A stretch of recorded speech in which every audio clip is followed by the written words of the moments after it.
Di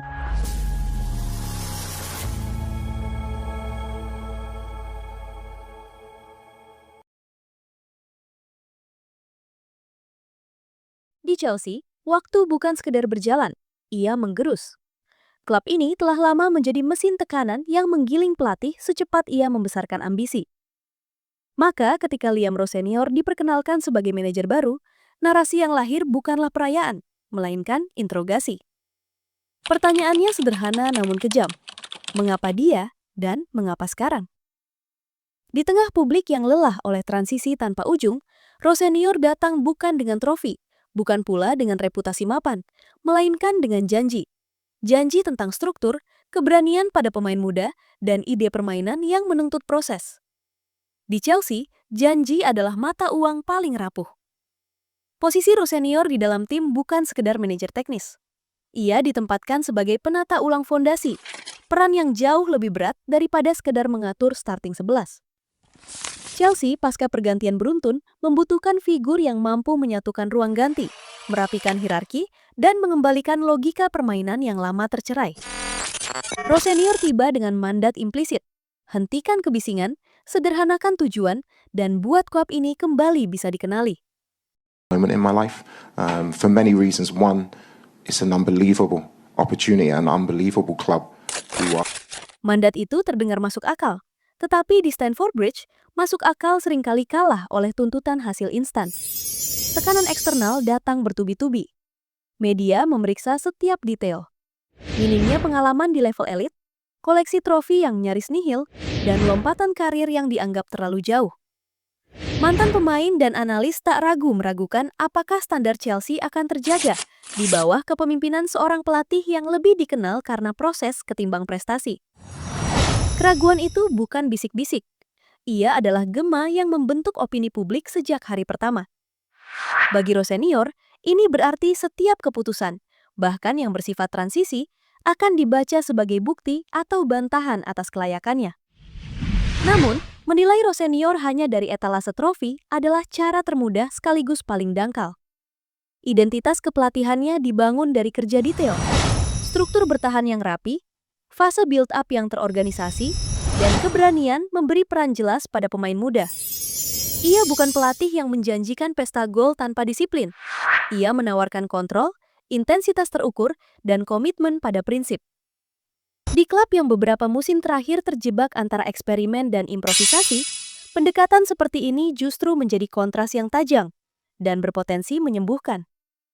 Keputusan Rowe Senior membawa staf yang telah ia kenal dari proyek sebelumnya bukanlah romantisme loyalitas, melainkan strategi bertahan.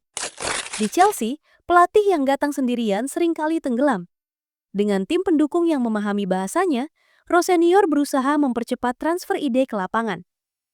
Ini adalah pengakuan jujur bahwa waktu adaptasi di klub ini hampir tidak ada. Setiap sesi latihan harus punya tujuan. Setiap perubahan harus bisa dipertanggungjawabkan. Performa terkini Chelsea, sebelum dan sesaat setelah kedatangan Rowe Senior, menunjukkan problem struktural yang tidak bisa diselesaikan dengan pidato. Transisi bertahan yang rapuh, jarak antar lini yang kerap melebar, dan kebingungan peran di fase menyerang membuat tim tampak bekerja keras tanpa arah. Rowe Senior tidak datang dengan tongkat sihir. Ia memulai dari hal paling dasar, memperjelas tugas, memperketat jarak, dan menuntut konsistensi eksekusi. Hasil awal mungkin tidak spektakuler, tetapi perubahan yang ia incar bersifat kumulatif. Jenis perubahan yang seringkali tidak sabar ditunggu oleh publik Chelsea. Keputusan taktisnya akan menjadi titik api. Memprioritaskan struktur bisa berarti mengorbankan kebebasan individu tertentu. Memberi menit pada pemain muda berarti menelan risiko kesalahan. Menunda debut di laga tertentu demi kesiapan internal adalah langkah yang mudah disalahpahami sebagai keraguan.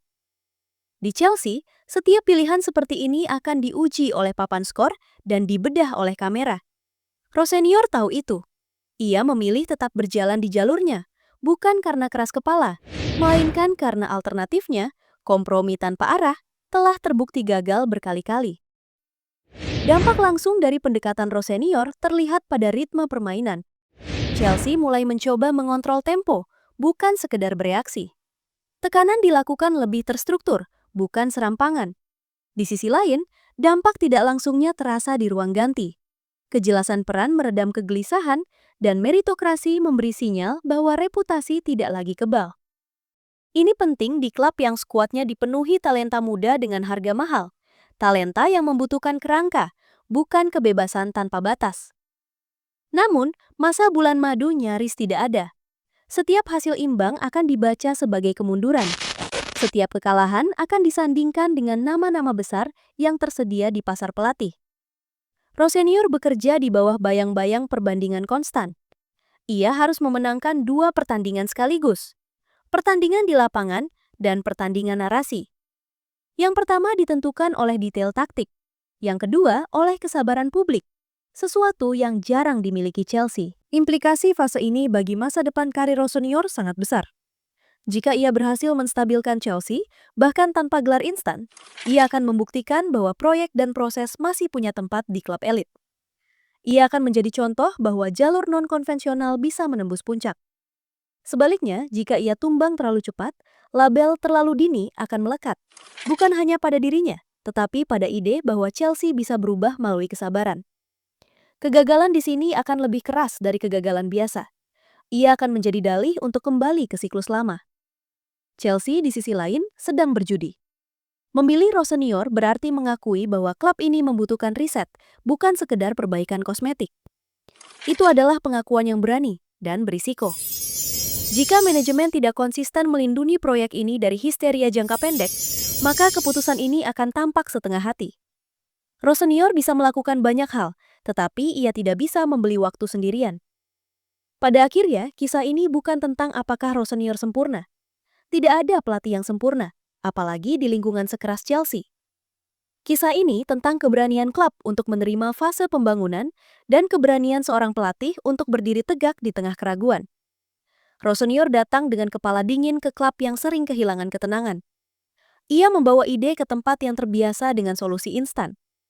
Apakah dua dunia ini bisa berdamai? Jawabannya akan ditulis oleh detail kecil.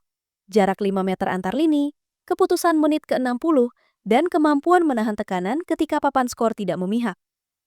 Jika Chelsea memberi ruang, Rosenior bisa mengubah kebisingan menjadi struktur. Jika tidak, ia akan menjadi nama lain dalam daftar panjang korban ekspektasi. Di Stamford Bridge, sejarah jarang memberi belas kasihan. Tetapi justru disitulah taruhan ini menjadi relevan. Untuk pertama kalinya setelah sekian lama, Chelsea tidak memilih pelatih untuk menenangkan hari ini, melainkan untuk membentuk besok. Dan di antara sorotan dan skeptisisme, Liam Rosenior berdiri sebagai simbol dari pertanyaan terbesar klub ini. Apakah mereka siap berubah? Atau hanya ingin terlihat mencoba?